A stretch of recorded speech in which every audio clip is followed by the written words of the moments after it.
After Andrew and I just got off the Ultra Limited and the Road Glide Limited, we wanted to kind of give you guys an idea, if you're deciding between the two, some things and some information to help you decide which bike to go for yourself and which bike is going to be better.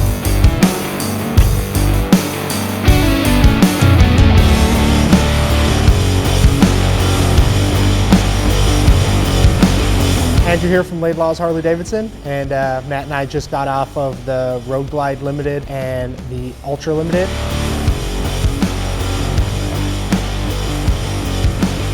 Really the biggest difference is the fairing, right? So prior to this model year, you had the Road Glide Ultra, and the Road Glide Ultra was missing a few features that the Limited had, things like your heated grip, the gloss black inner fairing, and a couple other minor cosmetic features as well, like the wheels are a little bit different finish as well. But this year, Harley-Davidson went all in. They gave us the Road Glide Limited, so you really have absolutely no compromise if you want the Road Glide fairing on a full dresser Harley-Davidson. The other option they allowed riders to get this year is the blacked out finish. Now you can get the blacked out finish on the Road Glide and also the Ultra Limited this year. So it's about an $1,800 upcharge if you want to get the blacked out cosmetics.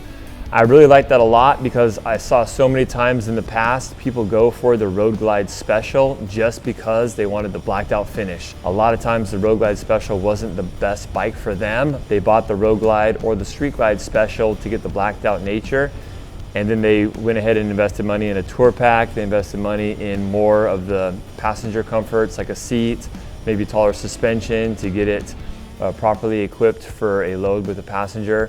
And so you spent a lot more money and kind of did things in a little bit of a backwards way just to get the blacked out cosmetics. So it's kind of nice now you can get the option either or from the factory, and so you don't have to buy a bike that isn't specifically designed for your exact needs just to get the blacked out finish.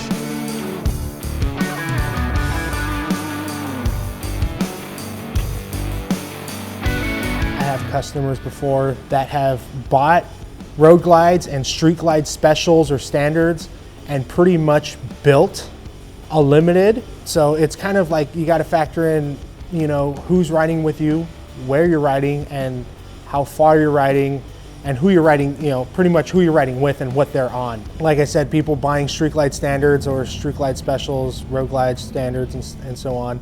And buying a tour pack and then better suspension and taller windscreen, and pretty much building a Limited is far more expensive than just buying the Limited off the bat, especially now how these Limiteds come blacked out already. So you kind of have the best of both worlds there. The differences between the two basically boils down to the fairing and kind of aesthetics of them and performance of them. The differences between the two are very minute. They ride very similar, which is a very good plush ride. The seating position on both of them are very similar. The Road Glide Limited does have a little taller bar than the Ultra Limited, which I like a little bit better. Me personally, between the two fairings, a lot of people ask me, because they know I've owned both of the fairings. I've done long distance trips on both of these bikes as far as fairings, and they always ask me, what fairing do you like better? I'm in the market. Personally speaking, from my experience, and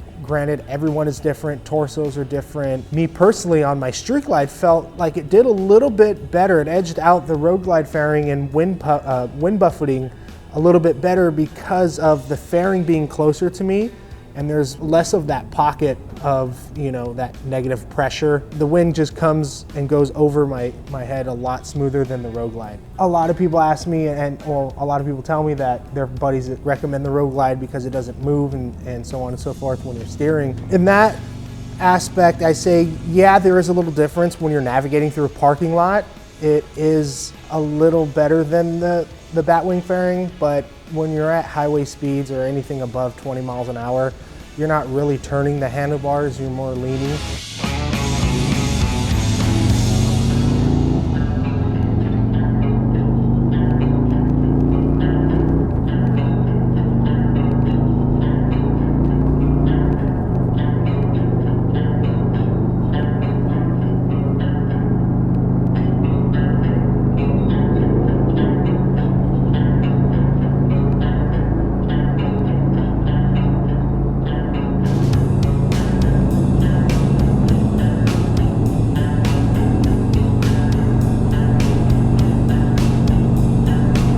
So let's talk a little bit about, I guess, identifying people's specific needs when they're buying a motorcycle.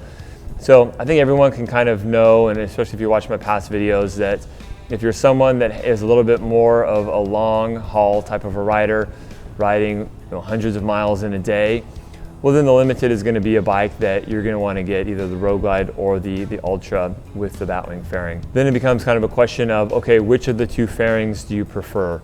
And really it boils down to a few things, and a lot of them Andrew touched on already. As far as the wind and the wind buffeting and the deflection, a lot of people will make you believe that the Road Glide is going to be far superior out at speed in high winds out on the road.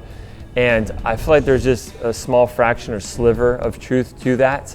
I'd say the Road Glide is maybe 5 to 10% more stable at high speeds in high winds. I feel like a lot of people dismiss the Batwing fairing Ultra Limited just because they've heard so many times in forums and from friends that the Road Glide is the fairing to get in high winds, high speed riding situations. I disagree with that. I currently ride a Street Glide, and I ride plenty of miles, high speeds and high winds, and the fairing handles great. Does the Road Glide handle a little bit better in high wind situations at high speeds? Like I said, only about 5 to 10%, so I wouldn't put all your stock in that difference between the two fairings. The other thing that I will say that the sharp nose fairing on the Road Glide does a little bit better as well is the body wind deflection. So because there's a little bit more surface area on the shark nose fairing, I feel like you have less of the wind that comes up underneath the fairing and then catches you on the body.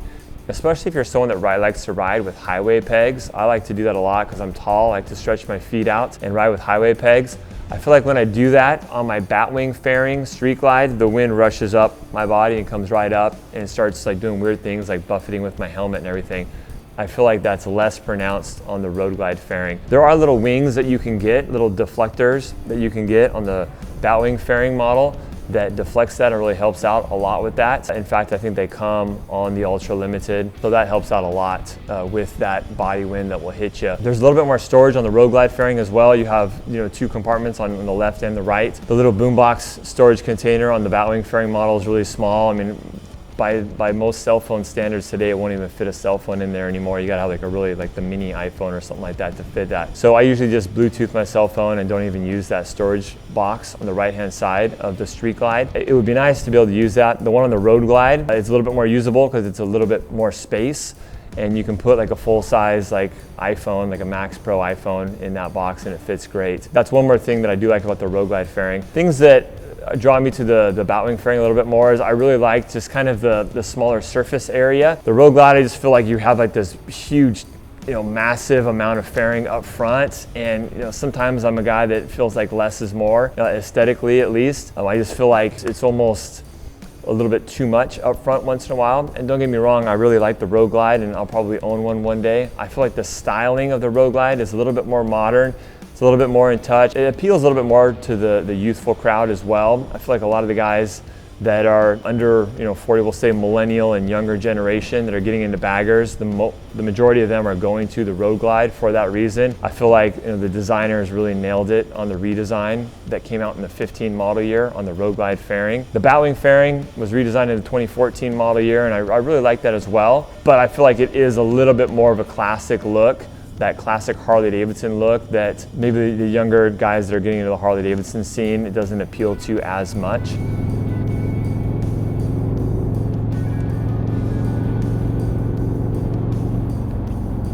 Me personally, I like the Road Glide fairing aesthetically more. It's just that I like the dual headlight. I started off with the Batwing, so I just grew over to the shark nose fairing. I like the dual headlights.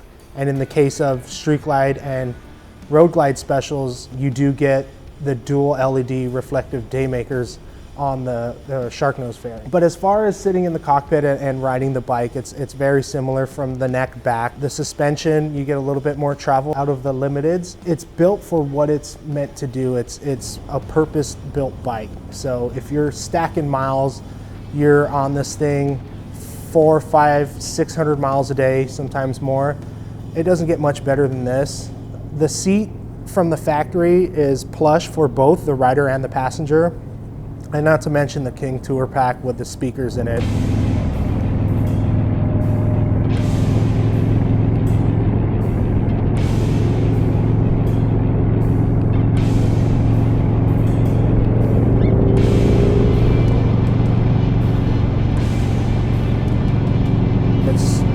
very convenient to put your helmets, both full face helmets, in a King Tour pack.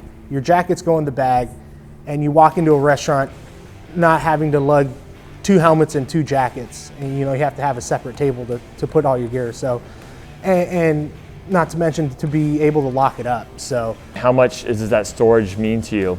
If you are constantly going overnighters and you need to pack a lot of stuff in your bags, well, I would say almost definitely go with one of the limiteds, either the Road Glide or the Ultra Limited, just because the extra storage in the tour pack is 100% necessary in my opinion if you're going out of town and you need to pack your stuff overnight, especially if you're riding with a passenger. The other thing is too, is I feel like sometimes the Road Glide and the Street Glide get a bad rap for their ride comfort. Quite frankly, it's more of a firm, sporty, low profile shock setup and seat setup on the specials. And so you're not buying, when you buy a Street Glide special and a Road Glide special, you're not really buying a touring bike that has a high priority set on comfort. Yes, you're buying a touring chassis Harley-Davidson, which are very comfortable bikes by nature of the frame and everything, but you're not buying a bike that prioritizes comfort as the #1 priority. So when people come in, they buy a Road Glide special or a Street Glide special and say, wow, Matt, this thing isn't real comfortable when I'm doing 80 on a rough freeway with my wife on the back. I say, well, yeah, no, it's not the most comfortable bike. You should maybe look at one of the limiteds, one of the 2 limiteds. At that point, you're adding a taller shock, which helps out a lot, more travel in the rear suspension, and you're also adding a much more comfortable seat. And we're talking a lot more cushion and padding there in the seat, which makes a huge difference. Which, by the way, if you do have a Road Glide or Street Glide special right now, you can easily buy the shocks and buy the seat. You can just buy the seat, and that's going to give you a huge bump in comforts, even with the lowered factory shocks on one of the 2 specials. If you're someone that's looking to add comfort, especially relatively inexpensive, you can buy a really nice seat, like a Harley-Davidson hammock seat or a Sundowner seat, are the 2 really comfort-oriented seats. You can buy one of those for approximately $400, and so that's something that I would definitely do. Oftentimes, I see people come in, they buy the Road Glide or the Street Glide special, and really they should have put their money, and even right now with the pricing being so close, for an extra $1,000 or so, if you get the blacked out version, it's about $1,800 more.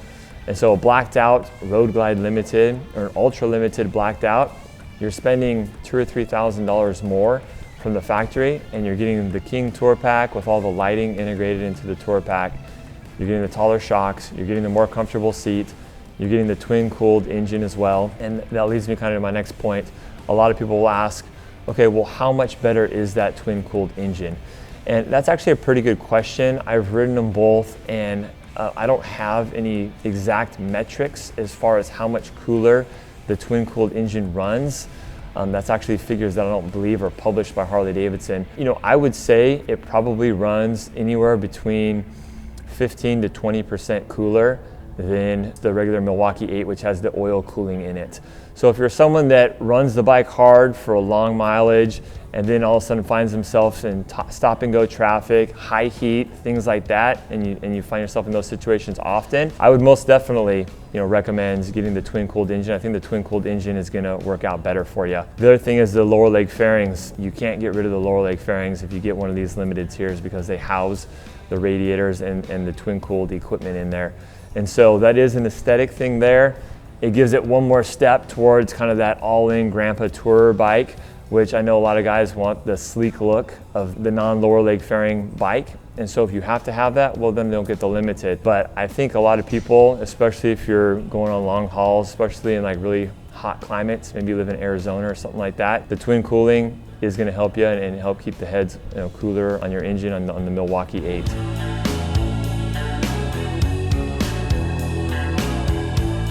Just kind of ask yourself how you're going to use the bike and what the bike can do for you, so to speak. So riding with people with a lot of baggers, full dressers, you don't want to be that only guy on a bike that you're going to have to ask people to kind of help carry your luggage around. So, and another thing too, it's easier to make this limited more of a special if you buy the detachable hardware and a docking hardware, so you can actually remove the tour pack. You do have to change the lighting around a little bit, but it is less expensive to do that route to try to make a limited into a special rather than going from a special to a limited, because that King Tour Pack equipped with the power charger in the back and the speakers and all the communication hardware is not cheap. So just getting a detachable rack on this is probably a better route for a lot of people.